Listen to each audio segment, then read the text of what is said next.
શરૂઆતમાં પદાર્થ પર અચળ બળ વડે થતા કાર્યની વાત કરી ગયા, બરાબર। તો પહેલાં તો બળ અચળ છે એટલે શું? તો કે અચળ બળ છે એટલે કે પદાર્થ પર લાગતા બળનું મૂલ્ય અને બળની દિશા એ કંઈ બદલાતા નથી। કોઈ પણ સદિશ રાશિ અચળ હોય ને એનો અર્થ એવો થાય કે એનું મૂલ્ય પણ ન બદલાય અને એની દિશા પણ ન બદલાય, તો એ રાશિ અચળ કહેવાય। તો અહીંયા અચળ બળ લાગે છે પદાર્થ પર, એટલે બળ લાગતું હોય દરમિયાન પદાર્થના બળની દિશા અને મૂલ્ય એ કંઈ બદલાતા નથી, બળ અચળ છે, બરાબર। ધારો કે પદાર્થ પર F જેટલું અચળ બળ લાગ્યું અને F બળની અસર હેઠળ પદાર્થનું D જેટલું સ્થાનાંતર થયું। અહીંયા બળ એ સદિશ રાશિ છે, સ્થાનાંતર એ સદિશ રાશિ છે। જે દિશામાં બળ લાગ્યું એ જ દિશામાં સ્થાનાંતર થયું, એટલે બળ અને સ્થાનાંતરની દિશા વચ્ચેનો ખૂણો કેટલો થયો? 0, બરાબર। આવી પરિસ્થિતિ હોય તો કાર્યની વ્યાખ્યા આપણે આ રીતે આપી હતી કે પદાર્થ પર થતું કાર્ય એટલે પદાર્થ પર લાગતા બળનું મૂલ્ય ગુણ્યા પદાર્થના થતા સ્થાનાંતરનું મૂલ્ય।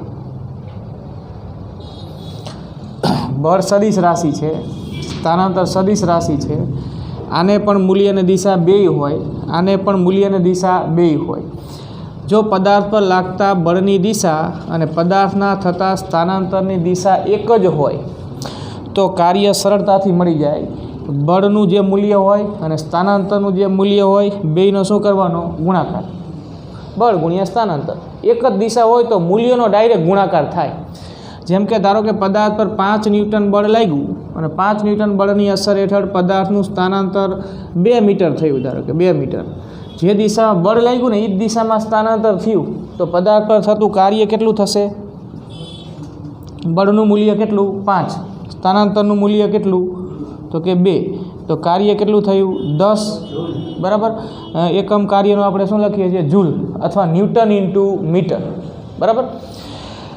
આ સાદો કેસ થયો કે જેમાં બળ અને સ્થાનાંતર એક જ દિશામાં છે। બળ અચળ તો છે જ, બરાબર। આ બળ કેવું છે? અચળ। મૂલ્ય અને દિશા બળ લાગતું હોય દરમિયાન બદલાશે નહીં। પરિસ્થિતિ આપણે આવી જોઈ ગયા પછી આપણે રિપીટ જ કરીએ છીએ આજે, બરાબર। આગળની જ વાત છે કે આ એક સમક્ષિતિજ સપાટી છે, એની પર એક બ્લોક પડ્યો છે, આ પદાર્થ પડ્યો છે, બરાબર। અહીંયા જ વિચારો ને કે આ બોક્સ પડ્યું છે, આ હવે બોક્સ સાથે દોરી બાંધી દઉં એક, અને દોરીનો એક છેડામાં હાથમાં રાખીને હું બોક્સને આમ ખેંચું તો બળ તો આમ ત્રાસું લાગ્યું ને? બળ તો મેં જે દિશામાં દોરી ખેંચીને એ દિશામાં શું લાગ્યું કહેવાય? બળ। જ્યારે એ બ્લોકનું સ્થાનાંતર તો થશે તો આ પૃથ્વીની સપાટી પર કે સમક્ષિતિજ સપાટી પર જ થવાનું, બરાબર। બ્લોક ઘસડાઈને સમક્ષિતિજ સપાટી પર આગળ વધે, જ્યારે બળ લાગ્યું એ કંઈ સમક્ષિતિજ દિશામાં લાગ્યું નથી, એ તો આમ ત્રાસું લાગ્યું। તો એનો અર્થ કે આવી પરિસ્થિતિમાં પદાર્થ પર લાગતા બળની દિશા અને પદાર્થના થતા સ્થાનાંતરની દિશા એક હોતી નથી। જેમ કે આપણે અહીંયા દર્શાવ્યો જો કે આ બ્લોક છે, આ બ્લોક પર બળ આમ લાગ્યું આ દિશામાં, અને બ્લોક પર બળ ભલે આમ લાગ્યું પણ બ્લોકનું સ્થાનાંતર તો આ સપાટી પર જ થવાનું। ધારો કે બ્લોકનું સ્થાનાંતર આટલું થયું, અહીંથી આટલું, જેને આપણે D વડે દર્શાવીએ। સ્થાનાંતર સદિશ રાશિ છે તો સ્થાનાંતરની દિશા આ થઈ, સમક્ષિતિજ દિશામાં સ્થાનાંતરનો સદિશ થયો। તો આકૃતિ પરથી કહી શકાય જો કે બળનો સદિશ અને સ્થાનાંતર સદિશ અહીંયા એક જ દિશામાં નથી, જુદી જુદી દિશામાં છે। બળના સદિશ અને સ્થાનાંતરના સદિશ વચ્ચે કંઈક ખૂણો બને છે, જેને આપણે કંઈક નામ આપી દઈએ થીટા। અહીંયા થીટા 0 હતો, અહીંયા થીટા 0 નથી, અહીંયા થીટા 0 હતો ને અહીંયા થીટા 0 નથી। અહીંયા F અને D વચ્ચે કંઈક ખૂણો બને છે। તો આવી પરિસ્થિતિ હોય ત્યારે કાર્ય કેમ ગણવું? અહીંયા તમને એમ કીધું હોય કે બળ 5 ન્યૂટન લાગે છે અને સ્થાનાંતર 2 મીટર થાય છે, એવું તમને કહી દીધું, બેયના મૂલ્યો તમને આપી દીધા, બળના અને સ્થાનાંતરના, અને તમને એમ કીધું કે કાર્ય કેટલું, તો તમે અહીંયા આ હકીકત વાપરી શકો નહીં। અહીંયા તમે એમ ન કહી શકો કે 5 ગુણ્યા 2 બરાબર 10 જૂલ કાર્ય થાય, એવો જવાબ આપી શકાય નહીં। કેમ ન આપી શકાય? તો કે અહીંયા બળ અને સ્થાનાંતર એક દિશામાં નથી, અને બળ અને સ્થાનાંતર એક દિશામાં ન હોય ત્યારે અહીંયા સંપૂર્ણ બળ પદાર્થના સ્થાનાંતર માટે જવાબદાર નથી। અહીંયા બળનો કોઈ એક ભાગ પદાર્થના સ્થાનાંતર માટે જવાબદાર છે અને તેથી બળનો એ જ ભાગ અહીંયા કાર્ય માટે જવાબદાર ગણાશે, આખું બળ ગણાશે નહીં. તો બળનો કયો ઘટક સ્થાનાંતર માટે જવાબદાર છે અને કયો ઘટક સ્થાનાંતર માટે જવાબદાર નથી એ આપણે વિચારવું હોય તો બળના સદિશના બે ભાગ પાડવા પડે, ઘટકો પાડવા પડે. સદિશોના ઘટકો કે રીતે પડે એ આપણે આગળ ભણી ગયેલા છીએ, બરાબર? યાદ કરીએ. જો આ XY સમતલમાં આ કોઈ સદિશ એ આવેલો છે આ રીતે, જેને x અક્ષ સાથે થીટા ખૂણો બનાવ્યો છે. તો આ સદિશ એનો x અક્ષની દિશામાંનો ઘટક, આપણે આના બે પરસ્પર લંબ એવા બે ભાગ પાડ્યા હતા ને, ઘટકો બોલો કે ભાગ બોલો. કોઈ પણ સદિશ હોય ને સમતલ પર, એના એ સમતલમાં પરસ્પર લંબ એવા બે ભાગ પાડી શકાય. આ સદિશ એના બે ભાગ આપણે અહીંયા પાડ્યા હતા, એ યાદ કરીએ. સદિશ એ x અક્ષ સાથે થીટા ખૂણો બનાવે તો સદિશ એના શીર્ષમાંથી x અક્ષ પર લંબ દોરી દો તો આટલો જે આ ભાગ મળે ને આર્યો, એ સદિશ એનો x ઘટક કહેવાય, જેને આપણે સંજ્ઞામાં ax નામ આપીએ. તો આ x ઘટક બરાબર શું આપણને મળ્યું હતું? તો કે a cos થીટા, બરાબર? આપણે સાબિત કરેલું છે આ સૂત્ર બધા.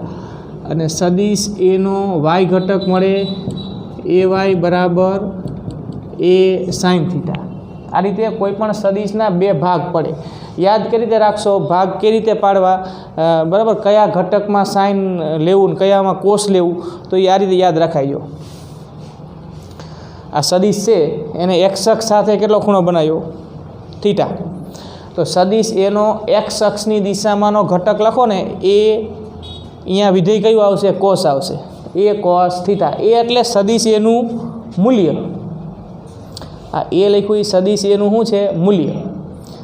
એટલે x ઘટક બરાબર સદિશ એનું મૂલ્ય ગુણ્યા કોસ થીટા. x અક્ષ સાથે થીટા ખૂણો બનાવ્યો હોય તો x ઘટકમાં કોસ આવે અને y ઘટકમાં શું આવે? સાઇન આવે. જે અક્ષ સાથે ખૂણો હોય ને, જે અક્ષ સાથે ખૂણો આ હોય ને થીટા, એ અક્ષ પરનો જે તે સદિશનો ઘટકમાં વિધેય કોસ આવે ને એને લંબ એવા ઘટકમાં વિધેય સાઇન આવે, બરાબર? આ રીતે યાદ રાખવાનું. આ સૂત્ર આપણે સાબિત પણ કર્યા છે, પણ યાદ રાખવા માટે આ રીતે, બરાબર? તો હવે એ હકીકત અહીંયા વાપરી છે. જો અહીંયા આપણે યામ પદ્ધતિ નથી લીધી, યામ પદ્ધતિ એ તમે પસંદ કરી શકો, બરાબર? આ ધારો કે x અક્ષ છે તો પછી આ કઈ અક્ષ થશે? y અક્ષ, બરાબર? આ સદિશ f છે એ આ દિશા સાથે, આ દિશા એટલે સમક્ષિતિજ દિશા, x અક્ષની દિશા કે જે દિશામાં સ્થાનાંતર છે એ દિશા સાથે કેટલો ખૂણો બનાવે છે? થીટા. તો આ બળના સદિશના આ રીતે બે ભાગ પાડવા છે. જેમ એના બે ભાગ પડ્યા ને, એમ એફના બે ભાગ, એફનો આ ભાગ અને એફનો બીજો એને લંબ એવો આ ભાગ.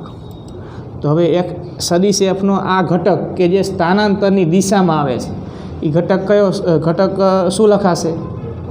F cos theta. સમજો તો વાતને? એનો આ ઘટક આપણે શું લખ્યું? એ કોસ થીટા. એની જગ્યાએ એફ છે. એ તો એક ગાણિતિક સંજ્ઞા થઈ ને. આ હકીકત આપણે આવા કોઈ પણ સદિશના બે ભાગ પાડવા માટે વાપરીશું. તો અહીંયા બળનો સદિશ છે, એના બે ભાગ પાડવા છે. તો બળના સદિશનો x ઘટક કે સ્થાનાંતરની દિશામાંનો ઘટક શું થશે? એફ કોસ થીટા આર્યો. અને એને લંબ એવો ઘટક આ શું થશે? F sine theta. હવે વિચારો, જો તમે જવાબ આપી શકો કે બળના જે બે ભાગ પડ્યા ને, એટલે મૂળ સદિશ હવે ભૂલી જવાનું. બળના ભાગ પડી જાય પછી આ અસ્તિત્વમાં છે નહીં. તમે જેના બે ભાગ પાડી દીધા, પેનના બે ભાગ પાડી દઉં તો મૂળ પેન તો હવે અસ્તિત્વમાં ન હોય ને. ખ્યાલ આવ્યો? એટલે આ સદિશના બે ભાગ પડી જાય એટલે હવે એ બે ઘટકો જ જોવાના. મૂળ સદિશ હવે છે નહીં, એના ભાગ પડી ગયા. તો આ જે ઘટક રહ્યો ને બળનો એફ કોસ થીટા, એ સ્થાનાંતરની દિશામાં છે અને એફ સાઇન થીટા એ સ્થાનાંતરને કેવો છે? લંબ છે.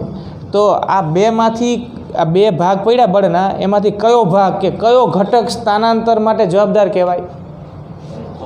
એફ કોસ થીટા કહેવાય. એટલે જે સ્થાનાંતરની દિશામાં જે બળનો ભાગ આવ્યો ને, એ સ્થાનાંતર કરવા માટે જવાબદાર કહેવાય. એના વડે જ શું થાય? કાર્ય થાય. એટલે કાર્ય માટે જવાબદાર આ જ ઘટક થશે જે સ્થાનાંતર માટે જવાબદાર છે. આ ઘટક કાર્ય માટે કે સ્થાનાંતર માટે જવાબદાર નથી. તો આવા કેસમાં કાર્યની વ્યાપક વ્યાખ્યા આપણે આ રીતે લખી હતી, શબ્દોમાં લખી હતી અને સૂત્ર બન્યું હતું. શું વાત હતી જો? તો કે કાર્ય એટલે આવી રીતે હોય તો બળ અને સ્થાનાંતર એક દિશામાં ન હોય ત્યારે કાર્ય એટલે બળનો સ્થાનાંતરની દિશામાંનો ઘટક, આખું બળ નહીં, બળનો સ્થાનાંતરની દિશામાંનો ઘટક એફ કોસ થીટા અને પદાર્થના સ્થાનાંતરનું મૂલ્યનો શું કરવાનો? ગુણાકાર. અહીંયા સીધા આખા બળનો સ્થાનાંતર સાથે ગુણાકાર કર્યો. અહીંયા આખા બળનો નહીં, બળનો સ્થાનાંતરની દિશામાં જે ભાગ આવે ને એનો સ્થાનાંતરના મૂલ્ય સાથે શું કરવાનો? ગુણાકાર. તો આ એફ કોસ થીટા ગુણ્યા ડી આ કાર્ય થયું આ રીતે હોય તો, અને આમાં લખાય એફ ડી કોસ થીટા, બરાબર. આ કાર્ય 3 પદ આવ્યા આમાં. જો આમાં 2 જ આવ્યા હતા, બળનું મૂલ્ય અને સ્થાનાંતરનું મૂલ્ય. અહીંયા 3 આવ્યા, બળનું મૂલ્ય, સ્થાનાંતરનું મૂલ્ય અને કોસ થીટા. થીટા એટલે આ જે ખૂણો બનતો હોય ને અહીંયા મૂકવાનો, એટલે કોસ વિધેય અનુસાર એ આંકડો આવવાનો ને અહીંયા, એટલે 3 પદનો ગુણાકાર થયો, બળનું મૂલ્ય, સ્થાનાંતરનું મૂલ્ય અને કોસ થીટાનું મૂલ્ય. અને એ ગુણાકાર કરો એ શું થાય? હવે કાર્ય થાય. બળ 5, કુલ બળ 5 ન્યૂટન હતું, એફનું મૂલ્ય 5 ન્યૂટન છે, સ્થાનાંતર 2 મીટર થાય ધારો કે, અને એફ અને ડી વચ્ચેનો ખૂણો આ 60 અંશ છે, તો કાર્ય કેટલું? આ રહ્યું આ સૂત્ર, આપણે ગણતરી કરીએ કેટલું થાય. તો કે ડબલ્યુ બરાબર એફનું મૂલ્ય કેટલું લીધું આપણે? 5, સ્થાનાંતર કેટલું લીધું? 2. એફનું મૂલ્ય 5, સ્થાનાંતરનું મૂલ્ય 2. એફ અને ડી વચ્ચેનો ખૂણો કેટલો છે? ધારો કે 60, તો થીટાની જગ્યાએ 60 મૂકવાના, તો કોસ 60. કોસ 60ની કિંમત થાય 1/2, બરાબર. એ આખું કોષ્ટક છે, એ કિંમતો બધી યાદ રાખી લેજો હરવે. સાઇન કોસ 10 માટે 0, 45, 60, 90, 180 સુધીની જે કિંમતો હોય એ યાદ રાખવી પડશે આપણે. કોસ 60ની કિંમત થાય 1/2, તો કાર્ય કેટલું થાય? જો 5, 2, 1/2, તો કાર્ય બરાબર થશે 5 જૂલ.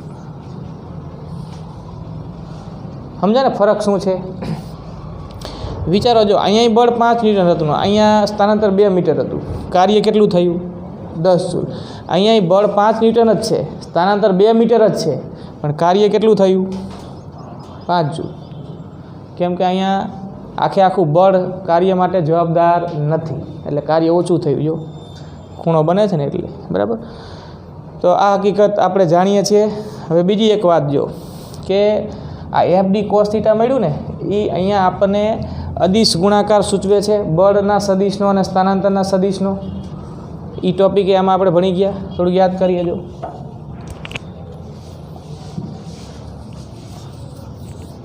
સદિશોના 2 પ્રકારના ગુણાકાર હોય, સદિશોનો અદિશ ગુણાકાર અને સદિશોનો સદિશ ગુણાકાર.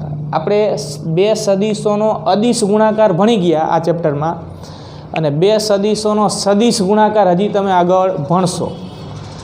યાદ કરીએ, 2 સદિશોનો અદિશ ગુણાકાર કેવી રીતે વ્યાખ્યાયિત કર્યો હતો આપણે? તો કે સદિશ એ અને સદિશ બી નો અદિશ ગુણાકાર, અથવા એને ડોટ ગુણાકાર કહેવાય, સંજ્ઞામાં આમ ટપકા વડે દર્શાવાય. આને વચ્ચાયામ સદિશ એ અને સદિશ બીનો અદિશ ગુણાકાર, અથવા તો સદિશ એ અને સદિશ બીનો ડોટ ગુણાકાર. એની વ્યાખ્યા છે આ. જો આ સદિશ એ પહેલો સદિશ છે ને, તો સદિશ એનું મૂલ્ય, સદિશ બીનું મૂલ્ય, પહેલા સદિશનું મૂલ્ય, બીજા સદિશનું મૂલ્ય, ઉપર તીર ન મૂકો ને, એ ફક્ત સદિશનું શું આપે? મૂલ્ય,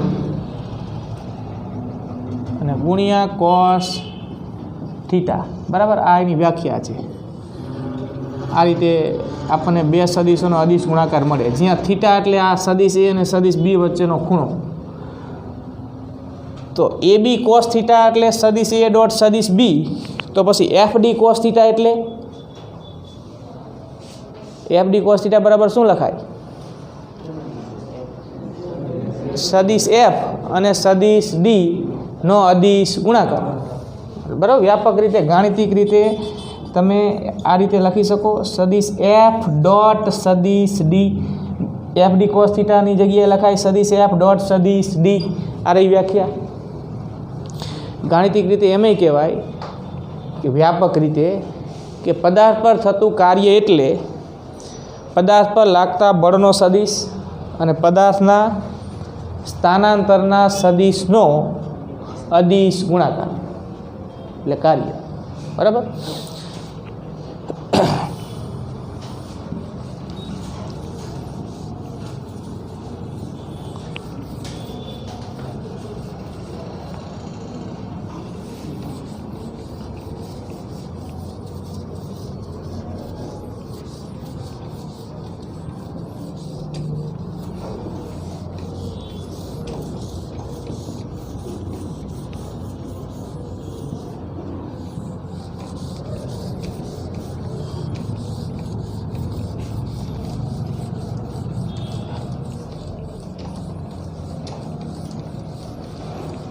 જો હવે આપણે આની પહેલાંના ચેપ્ટરનું થોડું યાદ કરીએ. જે અગત્યની વાત હતી બધી,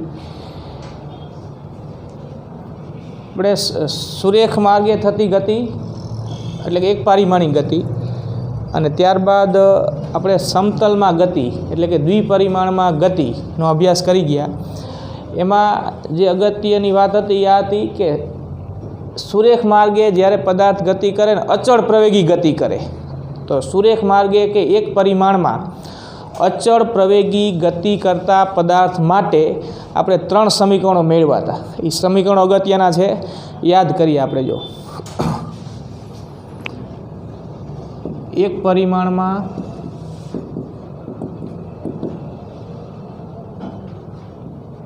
અચળ પ્રવેગી ગતિના સમીકરણો.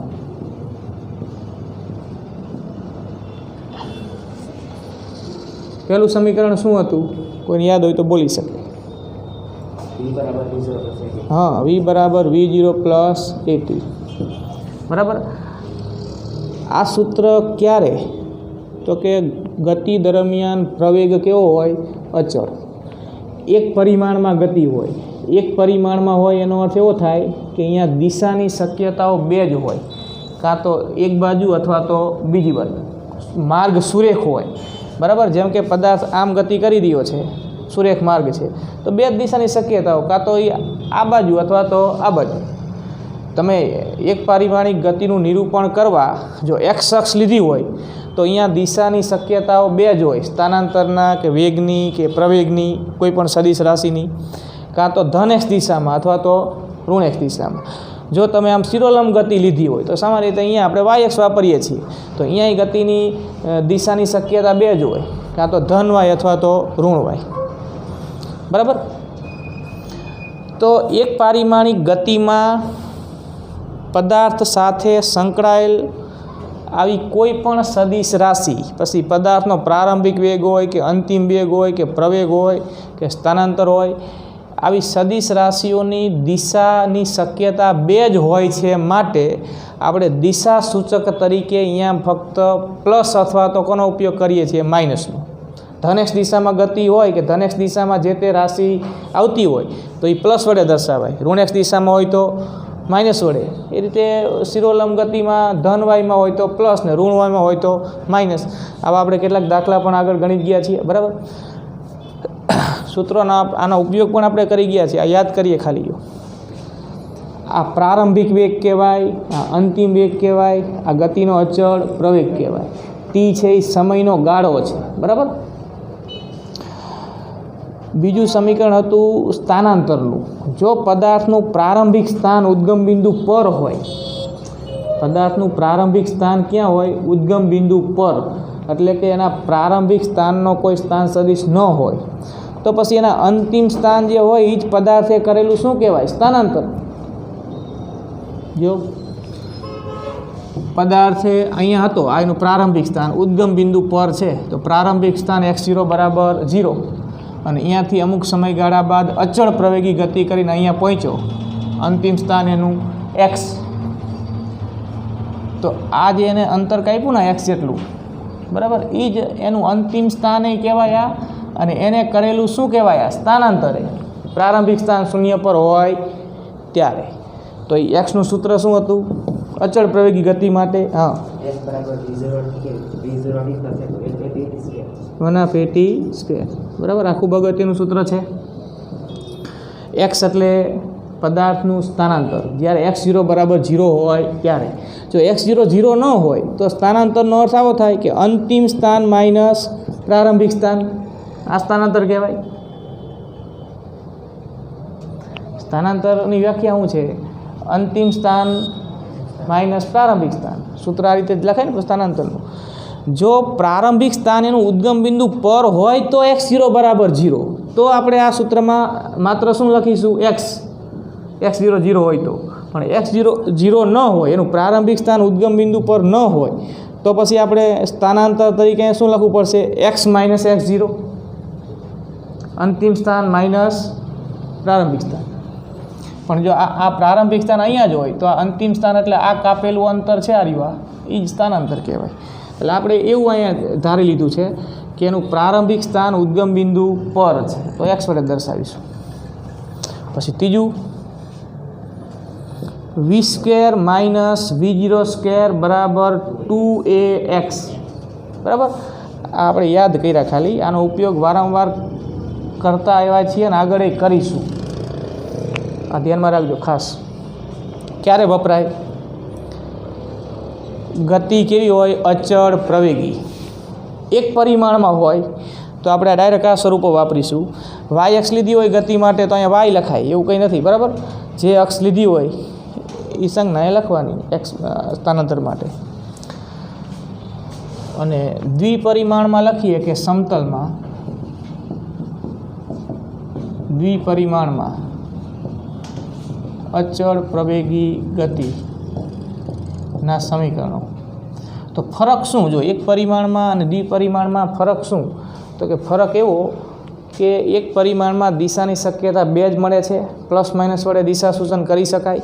જ્યારે દ્વિપરિમાણમાં ગતિ હોય કે અવકાશમાં ગતિ હોય ત્રિપરિમાણમાં, તો અહીંયા જે તે સદિશ રાશિની દિશાની શક્યતાઓ અનેક હોય. ઉદાહરણ તરીકે આ ક્લાસરૂમમાં કોઈ માખી આમ તેમ ઉડતી હોય તો એ ગતિ માર્ગનો વક્રાકાર હશે આમ ગમે એવો, બરાબર. અને આ ગતિ કેવી કહેવાય? તો કે ત્રિપરિમાણિક ગતિ કહેવાય, અવકાશમાં ગતિ કહેવાય, બરાબર. અને અવકાશમાં એ માખી આમ તેમ ઉડી રહી છે તો એની સાથે સંકળાયેલી રાશિઓ વિચારો, એનો વેગ, એનો પ્રવેગ, એને કરેલું સ્થાનાંતર. તો આ બધી સદિશ રાશિઓની દિશાની શક્યતા તો અવકાશમાં ગમે તે આવે ને. આ દિશા, આ દિશા, આ દિશા, આ દિશા, કોઈ પણ અસંખ્ય શક્યતાઓ થાય અવકાશમાં દિશાઓની. સમતલ પર ગતિ થતી હોય તો અહીંયા દિશાઓની શક્યતાઓ અસંખ્ય થાય, બરાબર. અહીંયા ગતિમાર્ગ વક્ર હોઈ શકે, એક પરિમાણમાં ગતિમાર્ગ વક્ર હોતો નથી. તો જ્યારે પદાર્થ સમતલ પર ગતિ કરે, અવકાશમાં ગતિ કરે, અને એ ગતિ જો અચળ પ્રવેગી હોય તો અહીંયા આપણે આ 3 સૂત્રોનો ઉપયોગ કરી શકીએ. પણ તમારે જે તે સદિશ રાશિ ઉપર આમ તીર મૂકવું પડે, કેમ કે અહીંયા તો એના ઘટકો હોય, બરાબર. એટલે પહેલું સૂત્ર આપણે આમ લખીશું, સદિશ v બરાબર સદિશ v0 પ્લસ સદિશ at. ઉપર તીર મૂકવાના, કેમ કે અહીંયા દિશાની શક્યતા 2 જ છે નહીં. બીજું સૂત્ર આપણે જો અહીંયા એક પરિમાણમાં x અક્ષ લીધી હોય તો x વડે દર્શાવ્યું સ્થાનાંતર, પણ ત્રિપરિમાણમાં કે અવકાશમાં પદાર્થનો શું દર્શાવવો પડે? સ્થાનાંતર સદિશ. સ્થાનાંતર સદિશને આપણે સદિશ r વડે દર્શાવીએ. અહીંયા એનો પ્રારંભિક સ્થાનનો સ્થાન સદિશ 0 હોય તો અંતિમ સ્થાનનો સ્થાન સદિશ એ જ શું થાય? સ્થાનાંતર સદિશ. બાકી તો સ્થાનાંતર સદિશ એટલે આમ લખાય ને, r માઇનસ r0. આ પ્રારંભિક સ્થાનનો સ્થાન સદિશ, અંતિમ સ્થાનનો સ્થાન સદિશ. જો r0 બરાબર 0, r0 બરાબર 0 તો સદિશ r એ જ શું કહેવાય? સ્થાનાંતર સદિશ, બરાબર. તો આપણે એવું અહીં લઈ લીધું છે કે પ્રારંભિક સ્થાન એનું ઉદ્ગમ બિંદુ પર જ છે, તો સદિશ r લખાય. સૂત્ર આ જો v0t સદિશ ઉપર તીર મૂકવાનું, 1/2 at², બરાબર. આ બીજું સૂત્ર આમ લખાય દ્વિપરિમાણમાં કે અવકાશમાં. અને ત્રીજું છે એ આ રીતે v² માઇનસ v0² બરાબર 2ar. અહીંયા આપણે દરેક સદિશ રાશિ ઉપર તીર મૂક્યું, જે સૂચવે છે કે આમાં આ રાશિઓના એક ઘટક, બે ઘટક કે ત્રણેય ઘટક હોઈ શકે, ત્રિપરિમાણમાં, દ્વિપરિમાણમાં હોઈ શકે, જ્યારે અહીંયા તો એક પરિમાણમાં જ છે આ. એટલે આ સૂત્રો ધ્યાનમાં રાખજો, બરાબર. આનો ઉપયોગ આપણે વારંવાર કરવાનો થશે.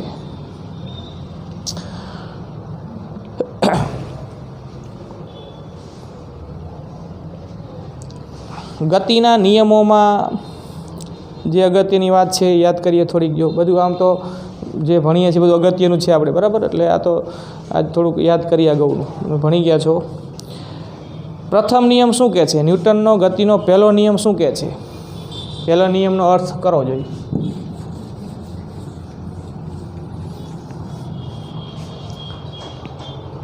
પહેલા નિયમમાં આપણે કોઈ સૂત્ર કે એવું કંઈ નથી આપવાનું, બરાબર. પહેલો નિયમ એ એક ચોક્કસ ગતિ અંગેનું તારણ છે. શું હતી વાત? તો કે જ્યાં સુધી પદાર્થ પર કોઈ ચોખ્ખું પરિણામી બાહ્ય બળ ન લાગે ત્યાં સુધી સ્થિર પદાર્થ સ્થિર જ રહે અને ગતિમાન પદાર્થ પોતાનો અચળ વેગ જાળવી રાખે.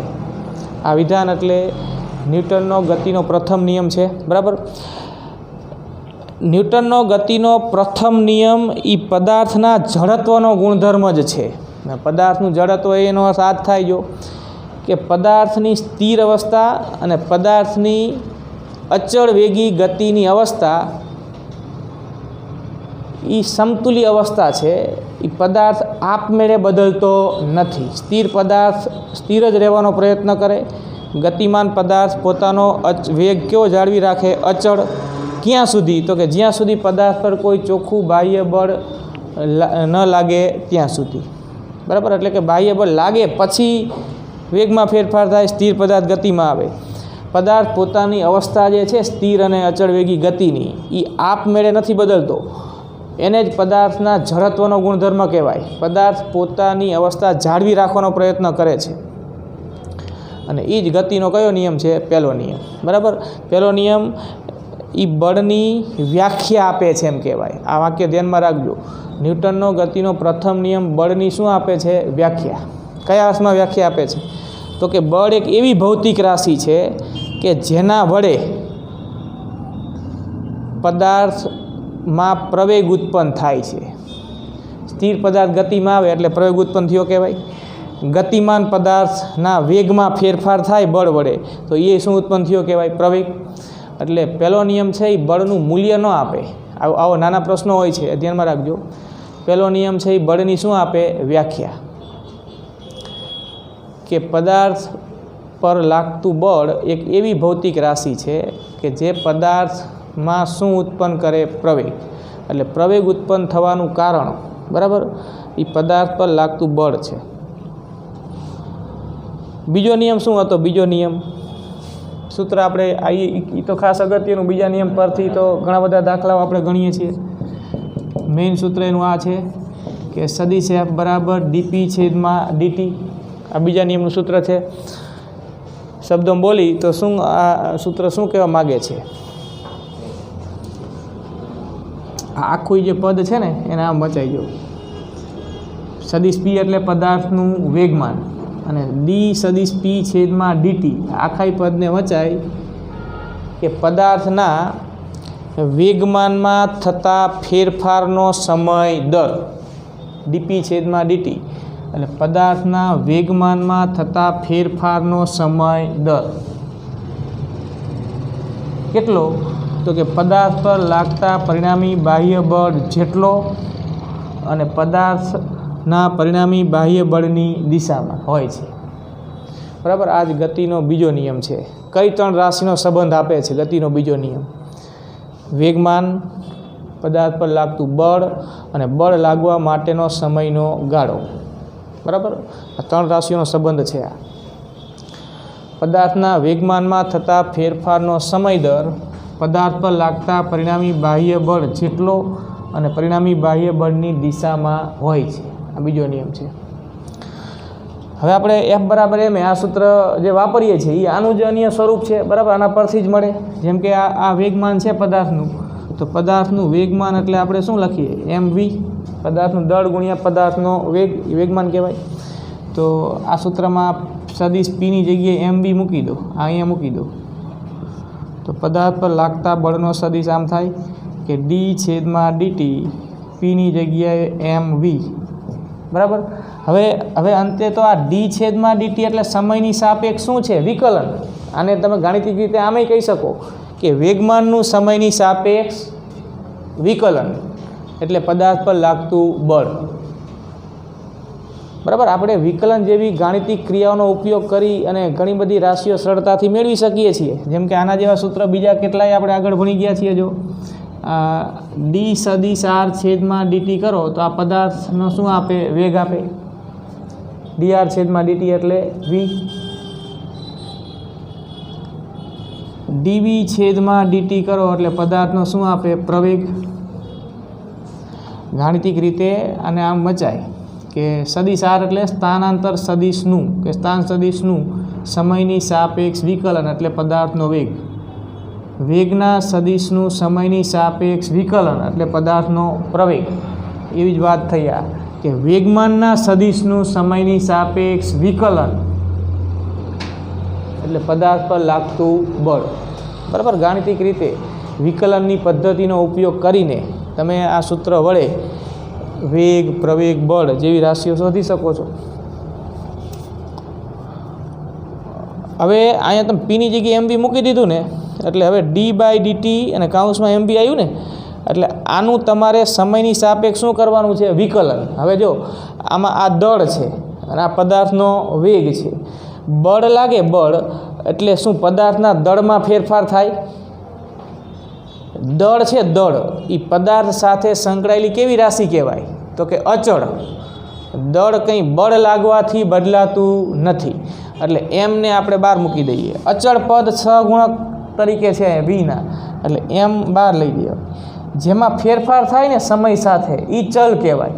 દળમાં કંઈ સમય સાથે ફેરફાર થતો નથી આ સૂત્રમાં, એટલે દળ અહીંયા અચળ છે વીના સહગુણક તરીકે, એટલે એમને આપણે બહાર મૂકી દીધું.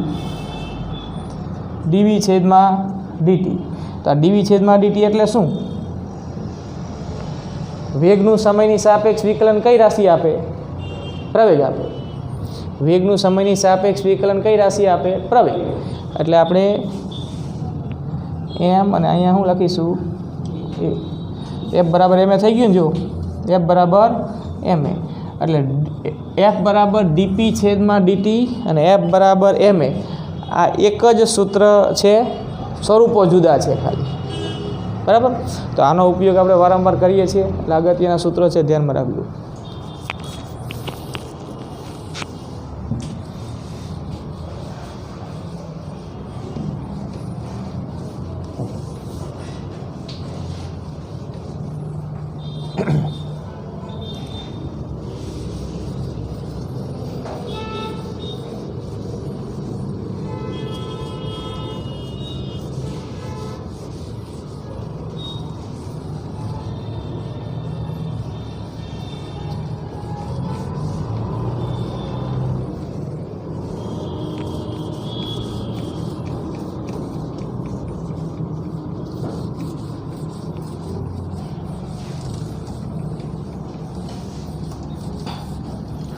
જો હવે આપણે આગળનો ટોપિક હવે જે આવશે એ ચલ બળ વડે થતું કાર્ય છે. હવે પછીનો ટોપિક છે ચલ બળ વડે થતું કાર્ય, બરાબર. આ ચેપ્ટરમાં તો અચળ બળનો અર્થ આપણે હમણાં એમ કર્યો કે પદાર્થ પર લાગતા બળના સદિશનું મૂલ્ય અને દિશા ન બદલાય તો એ બળ કેવું કહેવાય? અચળ કહેવાય.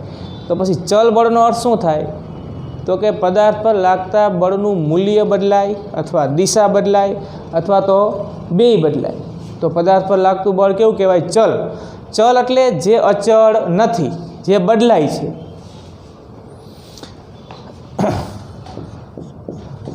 આ એફ બળનો સદિશ ચલ બળ છે, આ ચલ છે, એનો અર્થ એવો થાય કે આની સાથે જે બે વસ્તુ સંકળાયેલી છે એનું મૂલ્ય અને એની દિશા.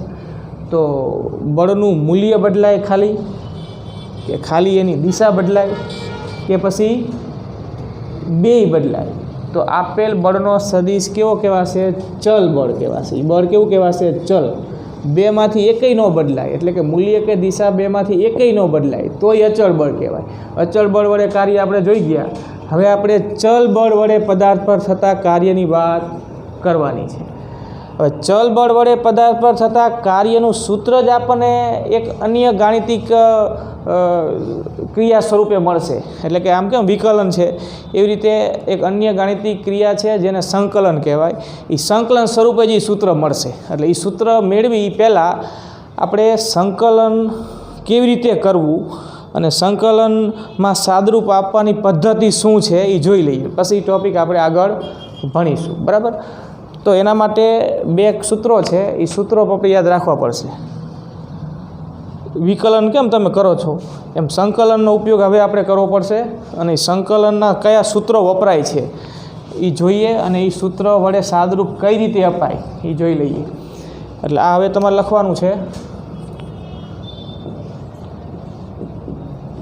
સંકલનના સૂત્રો. બરાબર?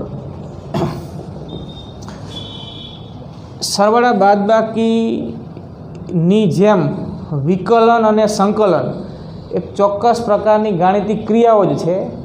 જેમ આપણે વિકલનનો ઉપયોગ કરીને વેગ પ્રવેગ જેવી રાશિઓ, બળ જેવી રાશિઓ મેળવી શકીએ છીએ, એવી રીતે સંકલનનો ઉપયોગ કરીને આપણે ચલ બળ વડે થતું કાર્ય મેળવવાનું થશે. એટલે એ સંકલનના જે સૂત્રો આપણે વાપરવાના છે એ જોઈ લઈએ પહેલાં. જેમ કે જો આ રીતે હોય, પહેલું સૂત્ર આમ લખ્યું હોય આમ, તો આ નિશાની છે એ સંકલનની નિશાની છે. જેમ આને સરવાળો કહેવાય ને, ગાણિતિક સંજ્ઞા કોની છે? સરવાળાની. એમ આને શું કહેશું આપણે? સંકલન. એક ગાણિતિક ક્રિયા સૂચક છે આ નિશાની, સંકલન સૂચવે. સંકલન dx હોય ને તો આનો જવાબ ખાલી x આવે. જો અહીંયા કોઈ લિમિટ ન આપી હોય તો આ અનિયત સંકલન કહેવાય, જેમાં ક્યાંથી શરૂ થાય છે ને ક્યાં પૂરું થાય છે એનું સૂચન કરેલું નથી. તો અહીં લિમિટ ન હોય ને તો અહીંયા એક સંકલન અચળાંક મૂકવો પડશે, જેને c વડે આપણે દર્શાવીશું. આ સંકલન અચળાંક છે. તો આ એક સૂત્ર છે. આ સૂત્ર તો તમારે યાદ કરવા જ પડશે પહેલાં, પછી એનો ઉપયોગ પણ આપણે જોઈએ. આવું હોય જો સંકલન xની n ઘાત dx, અહીંયા લિમિટ નથી આપી આપણને, તો આનો જવાબ આ રીતે થાય કે xની જે ઘાત છે ને n, એ nમાં 1નો વધારો કરી દેવાનો, n+1 છેદમાં n+1,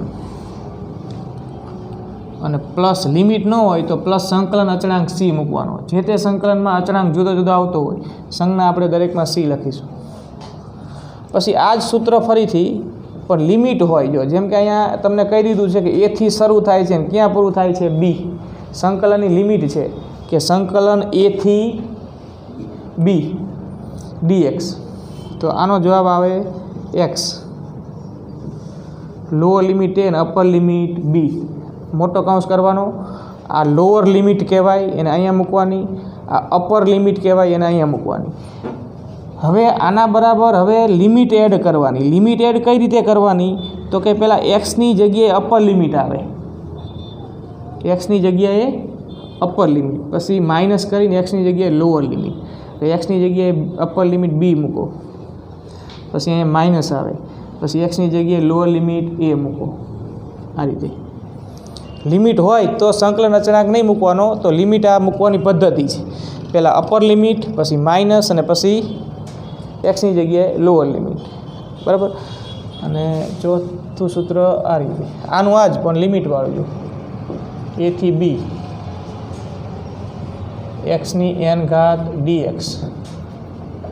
તો આનો જવાબ થશે xની n+1 ઘાત છેદમાં n+1 ઘાત. આ મોટો કૌંસ કરવાનો.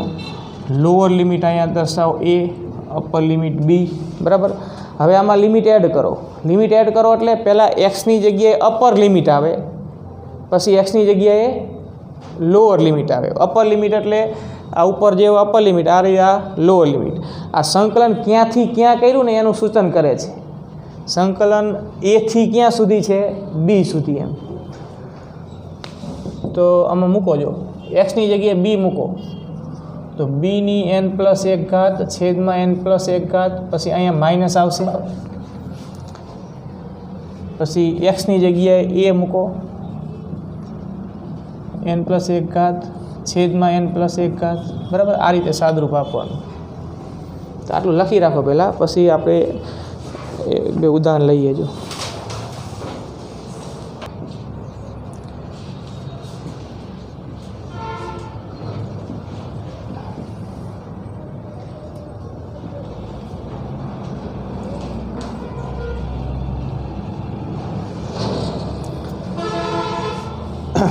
સંકલન 1 થી 2 x² dx બરાબર જવાબ શું આવે? બરાબર. આપણે આનું સાદરૂપ કેવી રીતે આપવું એ આપણે શીખવું પડશે પહેલાં, અને એના માટેનું આ સૂત્ર છે. જોઈએ જો એક હરખાવો. nની જગ્યાએ શું છે? 2 છે. આ તો ખાલી સંજ્ઞા આપી આપણે a થી b એમ. એની જગ્યાએ શું છે? 1 અને બીની જગ્યાએ 2. તો આનો આ રીતે જે જવાબ મળે એ રીતે આમાં આપણે ગણીએ. જો પહેલાં તો આ x મૂકવાનું, પછી એક્સની જે ઘાત હોય ને એ ઘાતમાં 1નો શું કરવાનો? વધારો. n+1 કર્યું ને આપણે, જે હોય ને એમાં 1 ઉમેર દેવાનું. તો એક્સની કેટલી ઘાત છે અહીંયા? 2 ઘાત. તો 2 + 1 થાય, અને એના છેદમાં અહીંયા ઘાત જે થઈ હોય ને એ જે થઈ હોય એ છેદમાં મૂકી દેવાની. 2 + 1 જો n+1 છેદમાં મૂક્યું. સમજો છો? હવે આ મોટો કૌંસ કરવાનો. લોઅર લિમિટ 1 છે અહીંયા મૂકવાની, અપર લિમિટ 2 છે અહીંયા મૂકવાની. લિમિટ હવે અંદર મૂકવાની પદ્ધતિ આપણે આ જોઈ. એ પહેલાં આ એક્સની 2 + 1 ઘાત એટલે x ઘન થયું. અહીંયા કેટલા આવશે? 3. હજી આપણે લિમિટ મૂકી નથી, હજી આ રીતે મોટો કૌંસ કરી 1 અને 2 મૂકો. હવે લિમિટ એડ કરો. લિમિટ એડ કરવી એટલે જો આટલી વાત થઈ ગઈ. પછી હવે આ અપર લિમિટ એક્સની જગ્યાએ મૂકવાની, એક્સની જગ્યાએ b મૂક્યા આપણે, પછી માઇનસ, પછી એક્સની જગ્યાએ શું મૂક્યા? એ મૂક્યા. એટલે પહેલાં અપર લિમિટ મૂકવાની, પછી માઇનસ, ને પછી કઈ લિમિટ મૂકવાની? Lower limit. તો બોલો શું લખવું હવે? અહીંયા એક્સની જગ્યાએ 2 આવશે પહેલાં, એટલે 2નો ઘન છેદમાં 3 તો એમને મૂકી જ દેવાના. પછી શું આવશે? માઇનસ. બરાબર. આ એક પદ્ધતિ છે સાદરૂપ આપવાની, આપણે યાદ રાખવી પડશે. અહીંયા શું આવે? માઇનસ. પછી લોઅર લિમિટ 1 છેદમાં 3 તો અહીંયા એમને એમ. બસ આ જવાબ આવે. જો 2નો ઘન એટલે 8 છેદમાં 3 -1/3. તો જવાબ કેટલો આવશે? 7/3. તો આનો જવાબ થાય 7/3. આપણે શું કર્યું કહેવાય? સંકલન. જેમ વિકલન કરો છો ને એ રીતે આ કઈ પદ્ધતિ છે? સંકલન. આપણે આ રીતે સાદરૂપ આપવાની જરૂરિયાત હવે આગળ ઊભી થશે. એટલે એ પહેલાં આપણે આ સૂત્ર લખીને એ સૂત્રનો ઉપયોગ કઈ રીતે કરવો એની વાત છે. સમજી આટલું? બરાબર. તો આટલું લખી અને એક ટ્રાય કરો. ચાલો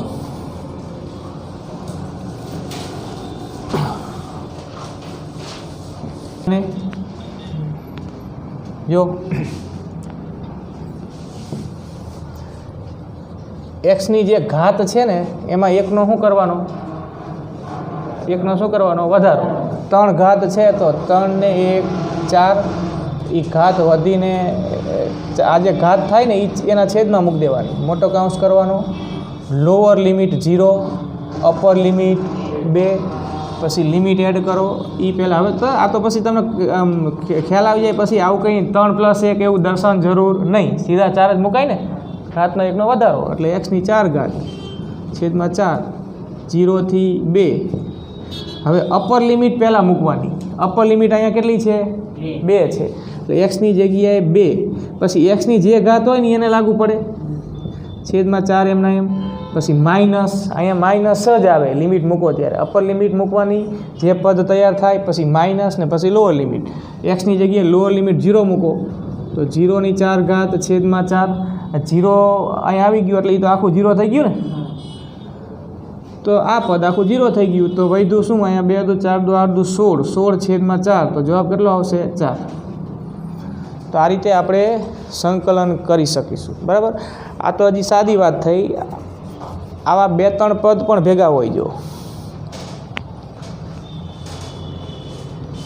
ટ્રાય કરજો તમે, આવું હોય જો,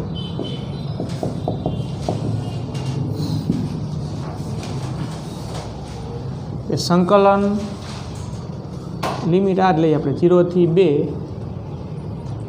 2x³ plus x² plus 2 dx આવું છે. તો શું કરશું જો, સૂત્ર તો એ જ છે મૂળ, બરાબર. 2 સૂત્રો છે આપણી પાસે, ખાલી dx હોય તો સંકલન x થાય અને dx સાથે x² કે x કે x³ એવું કોઈ સહગુણકમાં હોય તો આપણે આ રીતે કરશું. અહીંયા 3 પદ છે એટલે આ ત્રણેય પદના 0 થી 2 લિમિટમાં સંકલન કરવાના છે. તો આને આમ લખાઈ જો, ત્રણેય પદ છૂટા પાડી દઈએ આપણે, 0 થી 2 2x³ dx, 2x³ dx આવું થાય. પછી આ પ્લસ 0 થી 2 x² dx, પછી પ્લસ 0 થી 2 dx આવું થયું. ત્રણેય પદના સંકલન કરવાના થયા ને, 0 થી 2 2x³ dx, 0 થી 2 x³ dx, 0 થી 2 2 dx.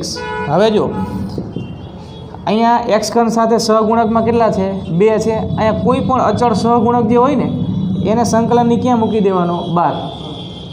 2 12 આવતો રહ્યો. કોઈ પણ xના સાથે કે dx સાથે જે આવો અચળ સહગુણક આવતો હોય તો એને સંકલનની બહાર મૂકી દેવાનો. એનું સંકલન જે થશે અંદરના પદનું એની સાથે ગુણકમાં રહેશે. એટલે 2 ને બહાર મૂકી દીધા.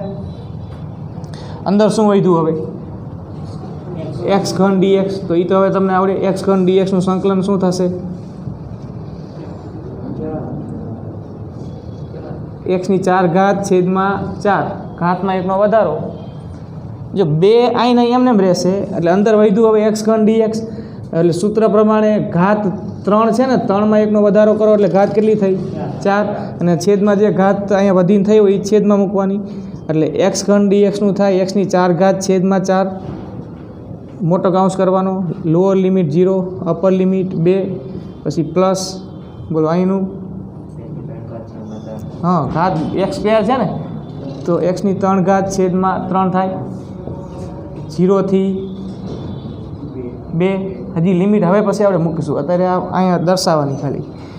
હવે જો અહીંયા પણ 2 dxનો શું છે? સહગુણક છે. તો 2 ને આપણે બહાર મૂકી દઈશું. તો કાઉન્સમાં ખાલી વધ્યું શું? dx. તો dxનું સંકલન શું થાય? એ પહેલું સૂત્ર જો, dxનું સંકલન શું થાય? x થાય ખાલી. એ સૂત્ર જ અલગ લખ્યું ને આપણે, આવું લખ્યું કે નહીં? dxનું સંકલન x, લિમિટ હોય પછી મૂકી દેવાની. તો ખાલી dx હોય ને તો એનો જવાબ શું લખવાનો? x. આ સૂત્ર બદલાઈ ગયું ને હવે. જો 2 અહીંયા મૂકી દીધા, અંદર વધ્યું ખાલી સંકલન 0 થી 2 dx. તો dxનું સંકલન x, તમે સૂત્ર લખ્યા જો,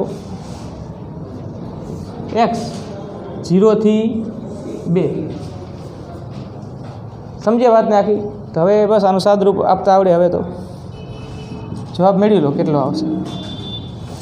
લિમિટ મૂકી દેવાની. જો મૂકો લિમિટ. અહીંયા 2 છે, અહીંયા xની જગ્યાએ કેટલા આવશે? 2.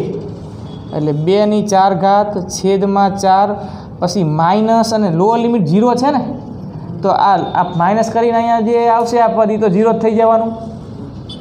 ખ્યાલ આવ્યો?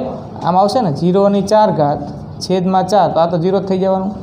પછી પ્લસ એ રીતે અહીંયા xની જગ્યાએ 2 મૂકો એટલે 2³ છેદમાં 3 માઇનસ 0³ છેદમાં 3, પછી પ્લસ 2 અહીંયા xની જગ્યાએ 2 માઇનસ xની જગ્યાએ 0. સમજ્યા વાતને? એટલે જો આ 0 થઈ જશે, આ 0 થઈ જશે, આ તો 0 થઈ ગયું. અહીંયા 2 અહીંયા ગુણાકારમાં છે, આખાઈ સાથે કહેવાય આ ગુણાકારમાં. આ સહગુણક 2 છે ને એ આ જે જવાબ આવે ને એના ગુણકમાં છે. તો છેદ ઉડાડી દેવા જો 2 છે ને 4 છે 2 વધશે. અહીંયા 2 દુ 4 દુ 8 દુ 16 ભાગ્યા 2 કેટલા આવશે 8.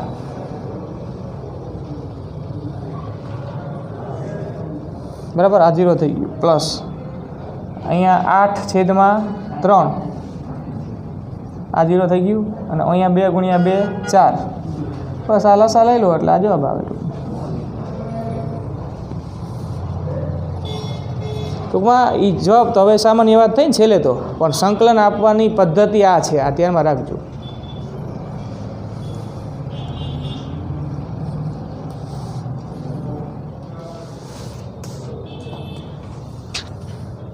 એ તો આ જેમ જેમ તમે આનો ઉપયોગ જેમ જેમ કરતા જશો બરાબર તેમ તેમ આ બધું મગજમાં ઓટોમેટિક બેસી જશે.